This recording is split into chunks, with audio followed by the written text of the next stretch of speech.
आता बघा बरं का या बकरीचे नाटकं. मी पेरू खातोय आणि तिला त्योच पेरू खायचा आहे. आता हिला आहे ना इकडे कपाशीच्या वावरात इतकं भारी चरायला आहे, तिकडे चरायला आणलंय. 1-2 तास आपण रोज चरायला आणत असतो.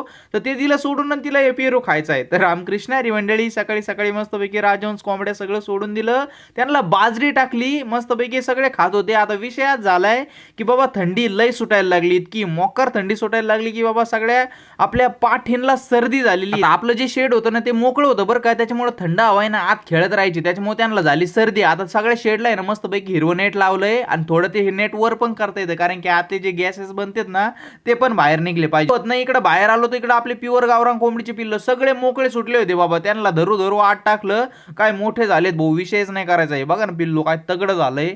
कलर पण एकदम एक नंबर. हातावर टिकतच नाहीत बाबा हे. आता दुपारी गेलो होतो शेवगावला आजीन मी. थोडं सर्दीचं औषध घ्यायचं होतं मला बकऱ्यांचं. ते घेतलं. आता हे औषध आहे ना 10 kg वजन असलं ना 1 ml द्यायचंय बरं का.